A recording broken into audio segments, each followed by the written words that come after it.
رسول اکرم صلی اللہ علیہ وسلم کے بہت سے نام ہیں، بہت سے آپ کے لقب ہیں، بہت سی آپ کی خصوصیات ہیں۔ آپ کے جو القاب ہیں اللہ تعالیٰ نے آپ کو عطا فرمائے ہیں، ان میں سے ایک لقب آپ نے بیان فرمایا کہ انا نبی الملحمہ، کہ میں دشمن کے ساتھ جہاد کرنے والا نبی ہوں۔ اللہ کے اکثر نبی ایسے آئے کہ ان کو جہاد کرنے کی اجازت نہیں تھی، دشمنوں کے ساتھ لڑنے کا ان کو اذن نہیں تھا۔ نبی کریم صلی اللہ علیہ وسلم کی خصوصیات اور آپ کے اختصاصات اور اعزازات میں سے ایک یہ بھی ہے کہ آپ کو اللہ تبارک و تعالیٰ نے جہاد کی اجازت عطا فرمائی کہ دشمن مخالف جب مسلمانوں پر ظلم کریں اور ان کا جینا دو بھر کر دیں تو پھر مسلمان کمزوری نہ دکھائیں، ذلیل ہو کر نہ رہیں، بلکہ ان کا مقابلہ کر کے ان کو پھر مزہ چکھائیں کہ مسلمانوں پر ظلم کرنے کا نتیجہ کیا نکلتا ہے اور انجام کیا ہوتا ہے۔ یہ تو ایک قسم کی کمزوری ہے کہ دشمن، کافر، مخالف، غیر مسلم مسلمانوں پر ظلم کرتے رہیں اور مسلمان ان کے مظالم کو برداشت کرتے رہیں۔ یہ تو ایک قسم کی ذلت، خواری اور کمزوری کا اظہار ہے۔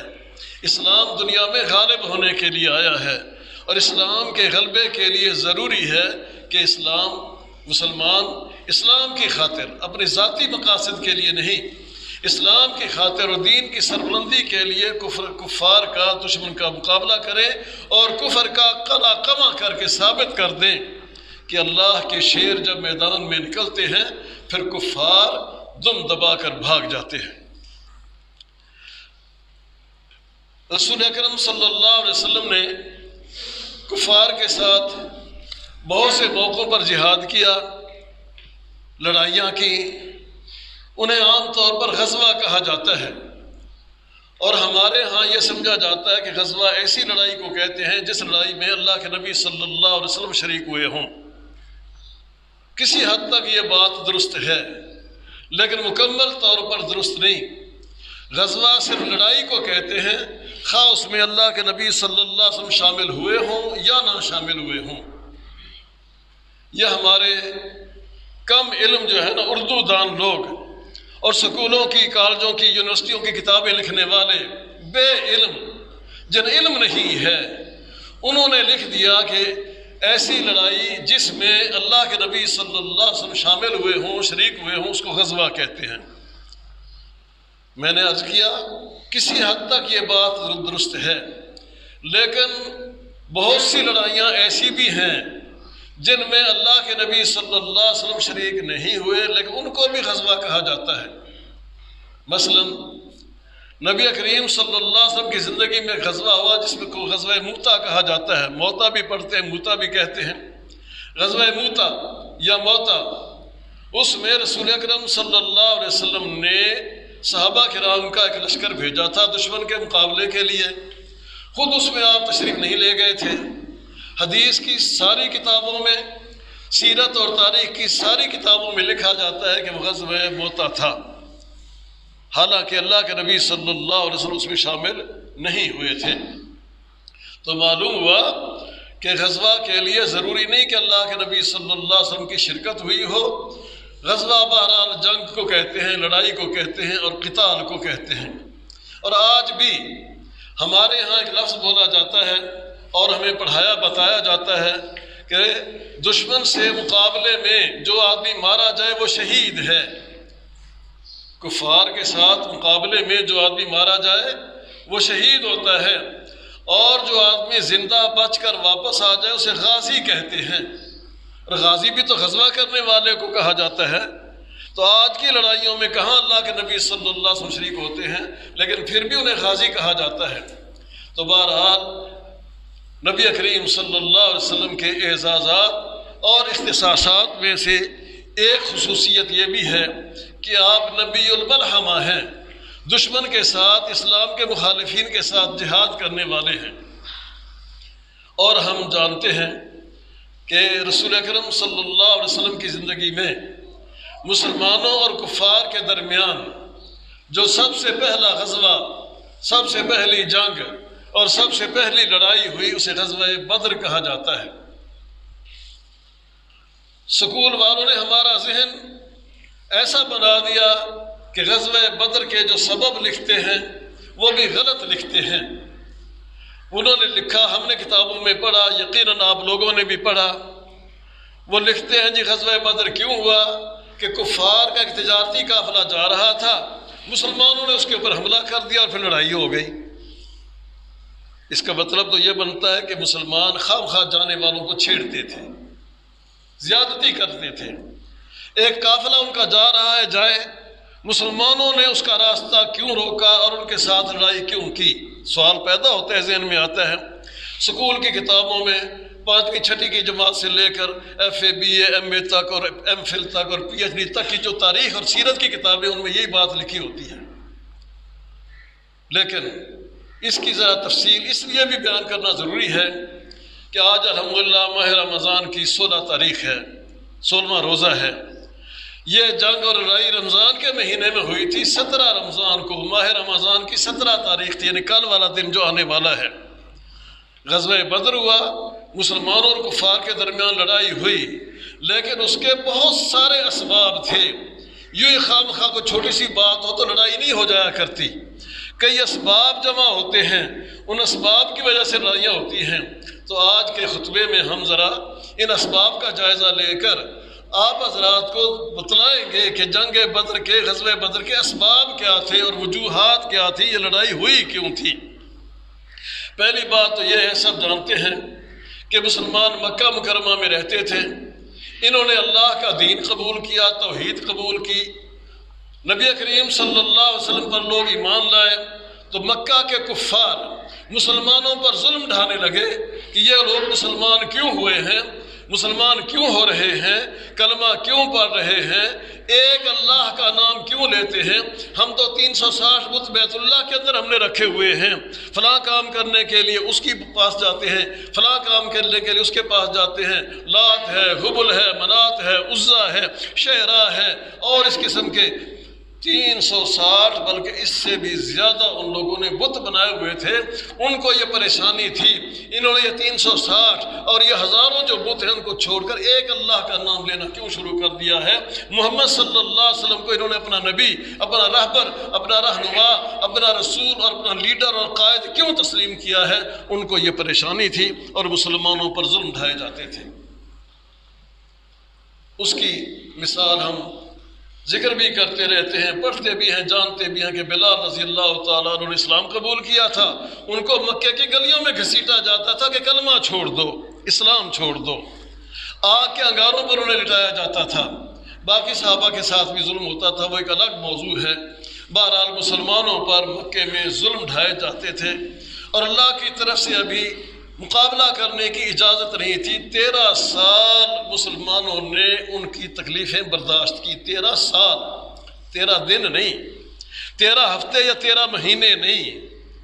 کوئی ہمیں ایک بات کہہ دے ہم برداشت نہیں کر سکتے، ایک بات، ایک جملہ کوئی کہہ دے نہ میں برداشت کر سکوں گا اور آپ بھی برداشت نہیں کر سکیں گے، پھر دیکھیں پھر ہوتا کیا ہے۔ تیری ایسی تیسی، تیری جرت کیا ہوئی کہ تو نے مجھے یہ بات کہہ دی؟ اور یہ تو مسلمان بیچارے صرف کلمہ پڑھنے کی وجہ سے، اللہ کا نام لینے کی وجہ سے 13 سال تک ان کے اوپر ظلم کیے گئے۔ ظلم بھی کوئی چھوٹے موٹے ظلم نہیں، رونگٹے کھڑے ہو جاتے ہیں انسان کے۔ اللہ اکبر۔ 13 سال کے بعد آخر اللہ کی طرف سے اجازت ملی، اب مکہ چھوڑ دو۔ اب کب تک ان کے ظلم برداشت کیے جائیں گے؟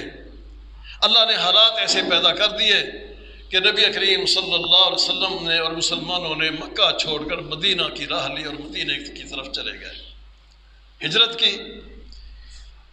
وہاں ایک آدمی تھا عبداللہ بن ابی، اس کو سردار بنانے کی تیاریاں ہو رہی تھی۔ مسلمانوں کے آنے سے پہلے مدینہ اور مدینہ کے ارد گرد میں جتنے بھی آبادی تھی ان لوگوں نے ایک مشورہ کیا ہوا تھا کہ عبداللہ بن ابی کو سب لوگ اپنا سردار بناتے ہیں، سونے کا ایک تاج اس کے لیے بنایا ہوا تھا کہ سونے کا تاج پہنا کر اس کو اپنا سربراہ، اپنا بادشاہ، اپنا لیڈر، اپنا رہنما تسلیم کیا جائے گا۔ ابھی وہ تقریب ہونی تھی، پروگرام ہونا تھا کہ مسلمان پہنچ گئے، اللہ کے نبی صلی اللہ علیہ وسلم پہنچ گئے، اور مدینے والوں کی توجہ عبداللہ بن ابی کی طرف سے ہٹ کے اللہ کے نبی کی طرف ہو گئی۔ اس کے دل میں حسد پیدا ہوا کہ میں سردار بننے والا تھا، علاقے کا بادشاہ بننے والا تھا، ان کے آنے کی وجہ سے میری سرداری اور میری بادشاہی خطرے میں پڑ گئی ہے۔ اس کے دل میں مسلمانوں کے خلاف، اسلام کے خلاف اور رسول اکرم صلی اللہ علیہ وسلم کے خلاف دشمنی پیدا ہو گئی کہ ان کی وجہ سے میری حکومت نہیں بن سکی۔ جیسے آج کل کے ہم دیکھتے ہیں نا جی، یہ پارٹی والے اس کو میری حکومت اس نے گرا دی، وہ کہ اس نے میری حکومت گرا دی، یہ ہو گیا وہ کہ ہم نام کسی کا نہیں لیتے، کوئی ناراضی نہ ہو جائے۔ تو وہ بھی اس لیے مسلمانوں کا مخالف ہو گیا تھا عبداللہ بن ابی، ان مسلمانوں کی وجہ سے، محمد صلی اللہ علیہ وسلم کی وجہ سے، اسلام کی وجہ سے میری سرداری ختم ہو گئی ہے۔ یہ دوسرا سبب تھا۔ تیسرا سبب یہ ہوا، مکے والوں نے عبداللہ بن ابی کو کہا، خط لکھا کہ تو نے ان مسلمانوں کو اپنے شہر میں رہنے کی اجازت دے دی ہے، تیری خیر نہیں، ہم تجھ سے بدلہ لے کر رہیں گے۔ وہ ویسے مسلمانوں کا مخالف ہو چکا تھا، دل کے اندر مسلمانوں کے خلاف نفرت رکھتا تھا، ادھر مکے والوں نے اس کو دھمکیاں دے دیں، اس کے دل میں اور زیادہ نفرت پیدا ہوگی مسلمانوں کے خلاف۔ پھر مکے والوں نے مسلمانوں کو بھی دھمکیاں دیں، پیغام بھیجے کہ تم مکہ چھوڑ کر مدینے میں چلے گئے ہو، کیا سمجھتے ہو کہ ہم تمہیں یہاں نہیں کچھ کہہ سکتے؟ مکے میں تو تم ہمارے قابو میں تھے اور ہم تمہارے سے بدلہ لیا کرتے تھے، خیال رکھنا ہم تمہیں مدینے میں بھی چھوڑیں گے نہیں، اور مدینے میں بھی تم لوگوں سے ہم بدلہ لے سکتے ہیں۔ دھمکیاں دیں۔ ان دھمکیوں کے بعد رسول اکرم صلی اللہ علیہ وسلم رات کو عام طور پر جاگ کر گزارا کرتے تھے کہ کہیں دشمن کوئی آ کر کوئی کاروائی نہ کر جائے، کوئی واردات نہ کر جائے۔ صحابہ کرام بھی رسول اکرم صلی اللہ علیہ وسلم کا پہرا دیا کرتے تھے کہ کوئی دشمن اچانک نہ آ جائے اور آپ کے خلاف کوئی برا ارادہ لے کر حملہ نہ کر دے، نقصان نہ پہنچائے۔ جیسا کہ بڑے لوگ ہوتے ہیں، اپنے باڈی گارڈ رکھتے ہیں، چوکیدار رکھتے ہیں، محافظ رکھتے ہیں، تو اللہ کے نبی صلی اللہ علیہ وسلم راتوں کو پریشانی کی وجہ سے جاگتے رہتے، پہرے دار بھی مقرر کیے ہوئے تھے۔ تو اللہ تبارک و تعالیٰ نے تسلی دی کہ واللہ یعصمک من الناس، اے میرے پیغمبر، اے میرے نبی، میں آپ کی حفاظت کرنے والا ہوں، ان دشمنوں کو آپ کے پاس میں نہیں پہنچنے دوں گا۔ آپ اطمینان رکھیں، رات کو آرام سے سو جایا کریں، پہرے کی بھی ضرورت نہیں۔ آپ کا کوئی مخالف، آپ کا کوئی دشمن اور آپ سے کوئی عداوت رکھنے والا آپ تک نہیں پہنچ سکتا اور آپ کو نقصان نہیں پہنچا سکتا، میں اللہ ضمانت دے رہا ہوں۔ اس کے بعد آپ نے صحابہ سے فرمایا کہ جاؤ، اب میرے اللہ نے میری ضمانت دے دی ہے، میرا اللہ میری حفاظت کرنے والا ہے، اب کسی قسم کی کوئی پریشانی نہیں ہے۔ یہ اس قسم کے حالات تھے، اور مسلمان مکہ چھوڑ کر کافروں کے ظلموں کی وجہ سے مدینے میں آ چکے تھے۔ ایک سال میں 7 جھڑپیں بھی ہوئی کافروں کی اور مسلمانوں کی غزوہ بدر سے پہلے، سیف البحر کے مقام پر، رابوغ کے مقام پر، خرار، ابوا، بواد، صفوان اور ذوالشیرہ، یہ 7 مقامات ہیں جہاں مختلف موقعوں پر کافروں کی اور مسلمانوں کی جھڑپیں بھی ہوتی رہیں۔ یہ حالات تھے۔ انہی حالات میں مسلمانوں کو پتہ چلا کہ کافروں نے ایک بہت بڑی سازش تیار کی ہے مسلمانوں کے خلاف۔ 7 لڑائیاں بھی لڑیں انہوں نے، عبداللہ بن ابی کو بھی دھمکیاں دی، مسلمانوں کو بھی دھمکیاں دی۔ مکے میں تو ظلم کرتے تھے، مدینے میں بھی ان لوگوں نے آرام سے نہ رہنے دیا۔ پھر ان کا ایک کافر سردار کرز بن جابر وہ آیا، فہری، وہ آیا، مسلمانوں کے اونٹ، نبی کریم صلی اللہ علیہ وسلم کے اونٹ تھے، مدینے سے باہر کہیں چل رہے تھے، اچانک آ کر اس نے حملہ کیا اور اونٹوں کو لوٹ کر لے گیا۔ بار بار مسلمانوں کو مدینے میں پہنچنے کے باوجود بھی وہ زچ کرتے رہے۔ انہی دنوں میں اطلاع ملی، سال گزر چکا تھا، دوسرا سال شروع ہو رہا تھا، اطلاع ملی کافروں نے مسلمانوں کے خلاف بہت بڑی سازش تیار کی ہے۔ تمام کافروں نے، مکے والوں نے اور گرد گرد کے قبیلوں نے مل کر دولت جمع کی ہے۔ اس زمانے میں 262 کلو سونے کے برابر قیمت تھی، 262 کلو سونا، اور آج کے حالات میں ہم تو 1 تولہ نہیں خرید سکتے۔ پتہ نہیں 2 لاکھ روپے تولہ ہو گیا کہ کیا ریٹ ہے، مجھے تو یہ بھی نہیں پتا، نہ ہمیں ضرورت نہ ہمیں کوئی فائدہ، کیوں میں کیا ریٹ ہو گیا آج کل؟ 2 لاکھ کے قریب تو ہے ہی نا، اوپر ہی ہے 200۔ 1 تولہ جو تھوڑا سا ہوتا ہے، اور وہ تو 262 کلو سونے سے بھی زیادہ قیمت جمع کی، اور ان لوگوں نے منت مانی، قسمیں اٹھائیں کہ اس دولت سے، اس تجارت سے جتنا بھی منافع ہوگا سارے کا سارا مدینے کے مسلمانوں کو تباہ کرنے کے لیے ان کے خلاف استعمال کریں گے۔ یہ کوئی چھوٹا سا منصوبہ نہیں تھا، چھوٹی سی سازش نہیں تھی۔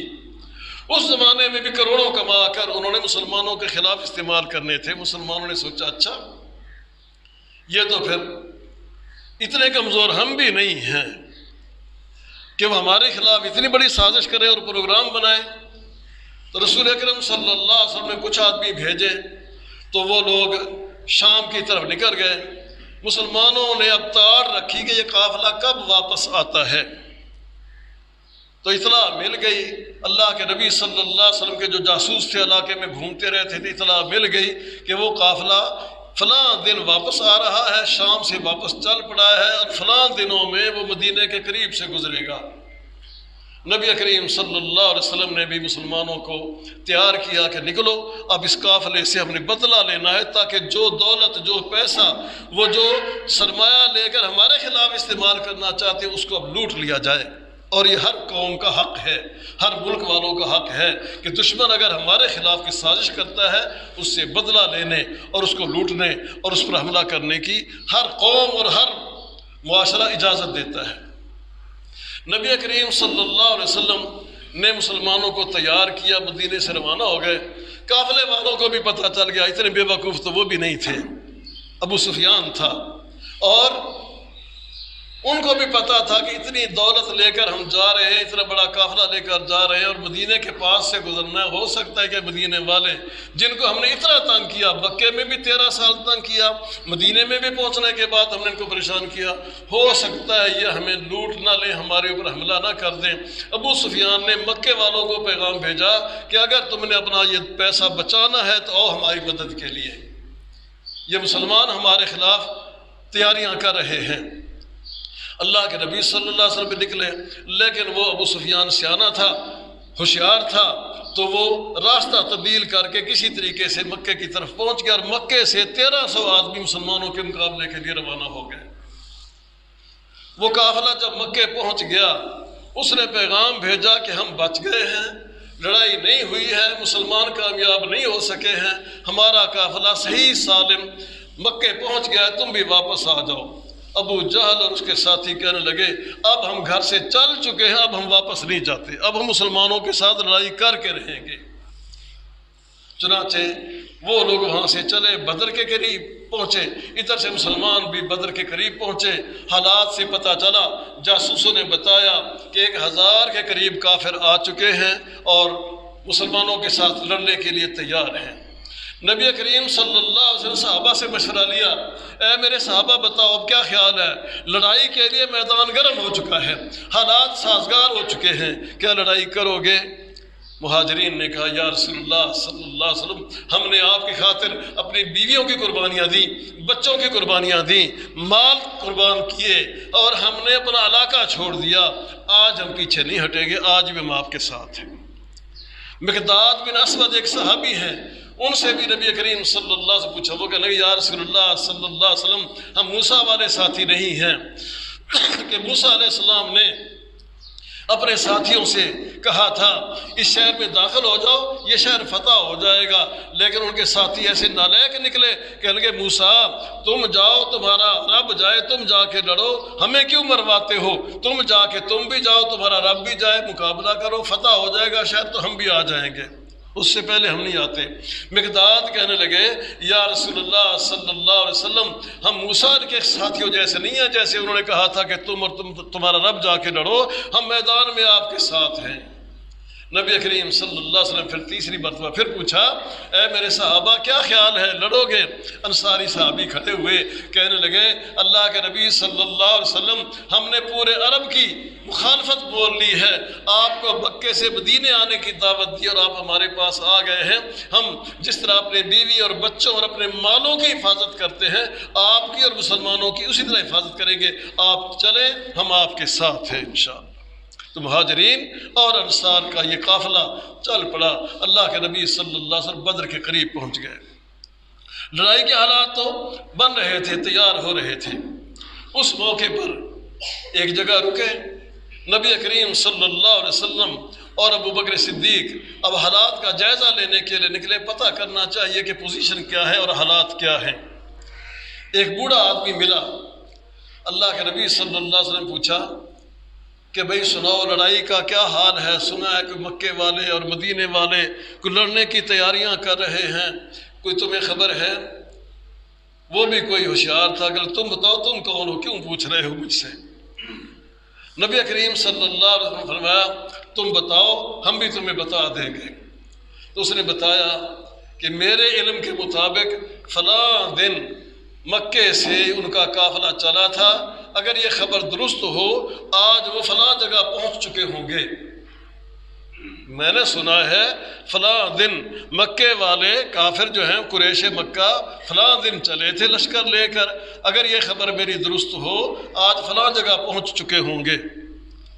اسی طرح میں نے یہ بھی سنا ہے مدینے سے بھی محمد اور اس کے ساتھ، اس کو کیا پتہ یہ محمد ہی ہے، محمد اور اس کے ساتھی وہ بھی مدینے سے فلاں دن چلے ہیں، اگر یہ میری خبریں درست ہیں آج ان کو فلاں جگہ پہنچ جانا چاہیے۔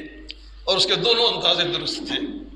جس جگہ کے متعلق اس نے بتایا کافر وہاں پہنچ چکے ہوں گے، واقعی قریش مکہ وہاں پہنچ چکے تھے، اور جس جگہ کے متعلق اس نے بتایا کہ مدینے والے وہاں ہوں گے، واقعی مدینے والوں کا چھوٹا سا لشکر وہ بھی وہاں پہنچ چکا تھا بڑا سیانہ۔ اب کہنے لگا میں نے اپنی بات بتا دی، تم بھی بتاؤ۔ نبی کریم صلی اللہ علیہ وسلم نے راز سے ایک بات کہی۔ اس نے پوچھا تم کہاں سے آئے ہو؟ آپ نے فرمایا پانی والی جگہ سے آئے ہیں۔ اتنی بات کہی اور جلدی سے وہاں سے چلے گئے۔ بات تو درست ہے، جہاں آپ نے پڑاؤ ڈالا ہوا تھا وہ پانی والی جگہ تھی، جھوٹ تو نہیں بولا، آپ نے بتایا بھی نہیں اور جھوٹ بھی نہیں بولا۔ بعض اوقات اس قسم کی بات کرنی پڑ جاتی ہے کہ آدمی اگر صحیح بات بتائے تو راز فاش ہو جاتا ہے، جھوٹ سے بھی بچنا ہے اور بات بھی صحیح کرنی ہے۔ اللہ کے نبی صلی اللہ علیہ وسلم نے فرمایا ہم پانی والی جگہ سے آئے ہیں، اتنے میں اپنے اونٹوں کو چلایا اور چلے گئے۔ بڑبڑاتا رہ گیا، پانی پانی، کیسا پانی، کون سا پانی، کس جگہ سے آئے، پتہ ہی نہ چلا اس کو کہ بات کیا ہوئی ہے۔ اس سے پھر اگلے دن مسلمان جب پانی لینے کے لیے گئے، دو آدمی مل گئے، وہ ایک کنویں سے یا ایک تالاب سے پانی نکال رہے تھے، بشکیں بھر رہے تھے۔ مسلمانوں نے ان کو پکڑ لیا، لڑائی ہوئی، ایک آدمی مارا گیا، دو آدمی گرفتار ہو گئے۔ ان کو پکڑ کر رسول اکرم صلی اللہ علیہ وسلم کے پاس لائے تو پوچھنے لگے مسلمان کہ بتاؤ ابو جہل کا لشکر کتنے آدمی ہیں؟ انہوں نے کہا ہمیں تو کوئی پتہ نہیں۔ انہوں نے اس کو مارا اور پیٹا، بتاتے کہ انہیں صحیح سے بتاؤ کتنے لوگ ہیں تاکہ ہم اس کے حساب سے تیاری کر سکیں۔ انہوں نے اس کو سزا بھی دی، مارا بھی، لیکن اس نے کچھ نہ بتایا۔ نبی کریم صلی اللہ علیہ وسلم نماز پڑھ رہے تھے، آپ نے سلام پھیرنے کے بعد فرمایا بھئی کیوں مارتے ہو؟ جب ان کو پتہ ہی نہیں ہے تو خواہ ان کو کیوں پیٹ رہے ہو؟ تو نبی کریم صلی اللہ علیہ وسلم بڑے پیار سے پوچھا اچھا یہ بتاؤ وہ لوگ کھانا تو کھاتے ہوں گے، روز کتنے اونٹ ذبح کرتے ہیں؟ انہوں نے بتایا جی کسی دن 9 اونٹ ذبح کرتے ہیں اور وہ کھاتے ہیں کسی دن 10 اونٹ کھاتے ہیں۔ 9 اونٹوں کا گوشت یا 10 اونٹوں کا گوشت وہ روز کھاتے ہیں۔ راستے میں یہ روٹین بنتی چلی آ رہی ہے۔ تو نبی کریم صلی اللہ علیہ وسلم فرمایا ایک اونٹ کا گوشت 100 آدمی بڑے آرام سے کھا لیتے ہیں۔ اس کا مطلب یہ ہے کہ ان کی تعداد 900 سے لے کر 1000 تک ہو سکتی ہے، 1000 کے لگ بھگ ان کی تعداد ہے۔ تو اس طرح ان کو چھوڑ دیا گیا۔ اس کے بعد جہاں مسلمان ٹھہر ہوئے تو اس سے پھر آگے چلے۔ اب اللہ تعالیٰ کی مدد شروع ہوتی ہے۔ مسلمان جب گئے، کفار نے جو چٹیل میدان تھے جہاں چلنے میں سہولت اور آسانی تھی، وہاں پر قبضہ کیا ہوا تھا، وہاں ان کا لشکر ٹھہرا ہوا تھا، اور مسلمانوں کے لیے جو جگہ بچی وہ ریت والی جگہ تھی، ریت والی جگہ پر چلنا مشکل ہو جاتا ہے۔ تو لیکن اب جو اصل میدان تھا کافروں کا اس پر قبضہ تھا۔ اللہ تبارک و تعالیٰ نے مدد کی۔ اللہ کے کام بھی بڑے بس حکمت والے ہوتے ہیں، ہمیں تو سمجھ نہیں آتی، اللہ حکیم ہے، حکمتوں والا ہے۔ اللہ تعالیٰ نے رات کو بارش برسا دی، بارش کا نتیجہ یہ نکلا کہ جہاں کافر ٹھہرے ہوئے تھے وہاں کیچڑ بن گیا، پانی جمع ہو گیا، دلدل ہو گئی، چلنا پھرنا مشکل، اور ان کے خیمے بھی پانی میں کیچڑ میں خراب ہو گئے، چلنا پھرنا مشکل ہو گیا۔ مسلمان ریت والی جگہ پر تھے، ریت جم گئی اور ان کے لیے سہولت ہو گئی۔ یوں اللہ تبارک و تعالیٰ نے پہلی اپنی مدد کا انداز اب کیا۔ پھر لڑائی کا میدان ہونے لگا، تیاریاں ہونے لگیں، صبح ہوئی، اللہ کے نبی صلی اللہ علیہ وسلم نے مسلمانوں کی صفیں بنائی، جگہ ایک ایک جگہ نام لے کر اللہ کی طرف سے بتایا گیا، یہاں فلاں کافر مرے گا، یہاں فلاں کافر مرے گا، جگہ اشارہ کر کر کے آپ نے بتایا کہ ان کے اتنے آدمی مارے جائیں گے، فلاں آدمی یہاں مرے گا گرے گا، فلاں آدمی یہاں گرے گا، فلاں آدمی یہاں گرے گا، فلاں یہاں آدمی یہاں قتل ہوگا۔ صحابہ کرام کہتے ہیں اللہ کی قسم رسول اکرم صلی اللہ علیہ وسلم نے جس جس جگہ کے متعلق اور جس جس کافر کے متعلق بتایا تھا، فلاں کافر یہاں گرے گا مرے گا، فلاں کافر یہاں قتل ہوگا، ایک انچ بھی اس جگہ سے تبدیلی نہیں ہوئی، ساری باتیں پوری ہوئیں اور کفار لڑائی میں پھر وہ مارے گئے تھے۔ اس طرح رسول اکرم صلی اللہ علیہ وسلم کے ساتھ یہ بدر والا واقعہ پیش آیا۔ ایک بات، جس رات کو لڑائی ہونی تھی، صبح کو لڑائی ہونی تھی، رات کے وقت رسول اکرم صلی اللہ علیہ وسلم اللہ کے سامنے کھڑے ہو گئے، نمازیں پڑھیں، تہجد نماز ادا کی، مدد کی دعائیں کی، ابو بکر صدیق پاس کھڑے تھے، اور اس کے بعد اللہ کے نبی صلی اللہ علیہ وسلم کھڑے ہو کر ہاتھ اٹھا کر دعائیں کرنا شروع کر دیں، التجائیں کی اللہ تعالیٰ سے کہ یا اللہ وہ 1000 سے بھی زیادہ لوگ آئے ہوئے ہیں اور میرے پاس تو صرف 313 تھے، میں ان کو لے کر آ گیا ہوں۔ کہاں 313 جن کے پاس لڑنے کے لیے تلواریں نہیں، سواری کے لیے گھوڑے نہیں، جن کے پاس تیر خالی ہاتھ ہی آ گئے ہیں، اور ادھر تو 1000 بہادر ہیں، گھوڑے ہیں ان کے پاس، اونٹ ہیں ان کے پاس، ہر آدمی کے پاس تیر اور تلواریں ہیں۔ ان کا اور ہمارا مقابلہ ہی کیا ہوگا؟ یا اللہ اگر آج تو نے ہماری مدد نہ کی تو پھر تیرا نام لینے والے یہ لوگ مارے گئے، پھر دنیا میں تیرا نام لینے والا کوئی نہیں رہے گا۔ یا اللہ ہم خالی ہاتھ تیرے اوپر توکل کر کے میدان میں آ گئے ہیں، ادھر 1000 سے بھی زیادہ لوگ ہیں، تیر تلوار اور ہتھیار ان کے پاس ہیں، ہمارے پاس تو کچھ بھی نہیں ہے۔ یا اللہ اگر تو نے ہماری مدد نہ کی تو مارے گئے، دنیا میں یا اللہ تیری عبادت کرنے والا، تیرا نام لینے والا کوئی نہیں رہے گا۔ التجائیں کر کر کے رسول اکرم صلی اللہ علیہ وسلم نے اس قدر دعائیں کی، اس قدر التجائیں کی، آپ کی چادر مبارک نیچے گر گئی۔ ابو بکر صدیق رضی اللہ تعالیٰ عنہ نے چادر اٹھا کر دوبارہ آپ کے کندھے پر رکھ دی، عرض کیا یا رسول اللہ صلی اللہ علیہ وسلم بس کیجئے، آپ نے دعا کرنے میں انتہا کر دی ہے، مجھے تو یوں نظر آ رہا ہے کہ اللہ کی مدد آنا شروع ہو گئی ہے۔ صبح جب میدان سجا، ایک صحابی آیا، کہنے لگا یا رسول اللہ صلی اللہ علیہ وسلم دشمن سامنے ہے، لڑائی کا موقع ہے، میں تو خالی ہاتھ ہوں، میرے پاس تو کچھ بھی نہیں، میں لڑوں گا کیسے؟ رسول اکرم صلی اللہ علیہ وسلم کے پاس کھجور کی ایک شاخ، جیسے درخت کے قریب کوئی نہ کوئی شاخیں کٹی ہوئی پڑی ہوتی ہیں، گری ہوتی ہیں، کھجور کی ایک شاخ تھی، تو آپ نے فرمایا جا یہ لے جا۔ وہاں بھی اللہ نے اپنی قدرت دکھائی، دیکھنے میں کھجور کی لکڑی، کھجور کی شاخ نبی کے ہاتھ میں سے ہو کر جب صحابی تک پہنچی، صحابی کے ہاتھ میں پہنچی تو لوہے کی تلوار بن چکی تھی۔ دیکھنے میں کھجور کی شاخ تھی، لکڑی تھی، لیکن وہ کوئی عام لکڑی تھی، نہ دینے والا کوئی عام آدمی تھا اور لینے والا بھی کوئی عام آدمی تو نہیں تھا۔ اللہ کے نبی نے وہ لکڑی پکڑائی، کھجور کی شاخ اس کے ہاتھ میں پہنچ کر تلوار بن گئی۔ وہ صحابی کہتے ہیں میں نے اس کا نام العون رکھا، مدد کرنے والی، کہ اللہ تبارک و تعالیٰ اس کے ذریعے میری مدد کرے گا۔ جب صفیں بن رہی تھی، اللہ کے نبی صلی اللہ علیہ وسلم کے ہاتھ میں لاٹھی تھی یا آپ کے ہاتھ میں تلوار تھی، آپ نے ایک آدمی کو یوں لگایا اس کو تلوار کے ذرا پیچھے ہٹو، سب سیدھی رکھو۔ تھوڑی دیر کے بعد وہ آیا، کہنے لگا یا رسول اللہ صلی اللہ علیہ وسلم آپ نے مجھے بڑی تکلیف پہنچائی ہے، آپ نے مجھے تکلیف پہنچائی ہے، آپ نے اپنی لاٹھی کا کچوکا مجھے لگایا، مجھے بہت تکلیف پہنچی ہے، میں بدلہ لینا چاہتا ہوں۔ صحابہ حیران رہ گئے، یہ کیسا آدمی ہے؟ ہم نے تو نبی کریم صلی اللہ علیہ وسلم کے لیے اتنی قربانیاں دی ہیں، محبتوں کا اظہار کیا ہے، اگر اس کو یہ لاٹھی لگ بھی گئی ہے تو کیا ہوا؟ یہ بدلہ لینا چاہتا ہے، کیا یہ بدلہ لے گا اللہ کے نبی صلی اللہ علیہ وسلم سے؟ صحابہ حیران رہ گئے، کچھ کہہ بھی نہ سکے۔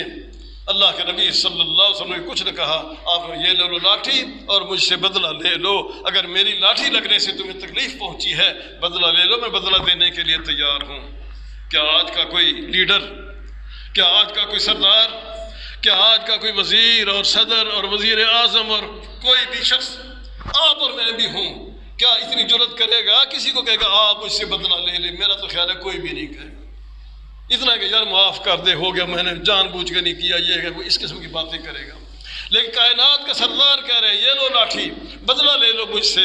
وہ کہتا ہے ایسے بدلہ پورا نہیں ہوتا، میرا جسم ننگا ہے، میرے جسم پر قمیص نہیں ہے، آپ نے تو قمیص پہنی ہوئی ہے، میں بدلہ لوں گا پھر ننگے بدن پر لوں گا۔ اللہ کے نبی نے قمیص اتار دی یا کپڑا اوپر کیا، فرمایا یہ لو، میں اپنا جسم ننگا کرتا ہوں جیسے تمہارا جسم ننگا تھا۔ صحابہ کرام حیران رہ گئے، ہوتا کیا ہے؟ کیا اللہ کے نبی سے بدلہ لیا جائے گا؟ وہ آدمی قریب آیا، قریب پہنچ کر اسے وہ لاٹھی پھینک دی اور نبی کریم صلی اللہ علیہ وسلم کے جسم کو بوسے دینے لگا، اور اپنا جسم نبی کریم صلی اللہ علیہ وسلم کے جسم کے ساتھ اچھی طرح اس نے لگایا اور کہنے لگا یا رسول اللہ صلی اللہ علیہ وسلم، ہم نے تو اپنا سب کچھ آپ کے لیے قربان کر دیا، میری کیا مجال میں آپ سے بدلہ لوں؟ میرا صرف یہ پروگرام تھا، آج لڑائی ہونے والی ہے، ہو سکتا ہے کہ آج میں شہید ہو جاؤں، آج میں مارا جاؤں، دوبارہ مجھے پھر موقع ملے نہ ملے، میں دنیا سے جاتے جاتے میرا جسم آپ کے جسم کے ساتھ لگ جائے، یہ میں برکت حاصل کر لوں۔ میں تو برکت حاصل کرنے کے لیے بہانہ بنایا تھا، ورنہ میں نے آپ سے کیا بدلہ لینا تھا۔ اس قسم کے بے شمار واقعات پیش آئے اور پھر بالآخر لڑائی ہوئی۔ قرآن میں ہے اللہ تبارک و تعالیٰ نے 5000 فرشتے مسلمانوں کی مدد کے لیے بھیجے تھے۔ بڑا ایمان افروز واقعہ ہے۔ تو آج کی اس گفتگو میں اور خطبے میں ہم نے یہ ذکر کیا کہ صرف ایک بات بیان کر دینا کہ جی کافروں کا تجارتی قافلہ جا رہا تھا، مسلمان لوٹنے کے لیے چلے گئے تھے، یہ بات ادھوری ہے اور نامکمل ہے۔ اس سے تو زیادتی معلوم ہوتی ہے کہ مسلمانوں نے کافروں پر زیادتی کی تھی۔ پورے اسباب ذکر کرنے چاہیے کہ فلاں فلاں فلاں وجوہات تھیں اور اسباب تھے جن کی وجہ سے غزوہ بدر پیش آیا، اللہ نے زندگی دی۔ انشاءاللہ پھر دوسرے موقع پر اس کی باقی تفصیلات کا ہم ذکر کریں گے۔ اقول قولی ھذا وآخر دعوانا ان الحمد للہ رب العالمین۔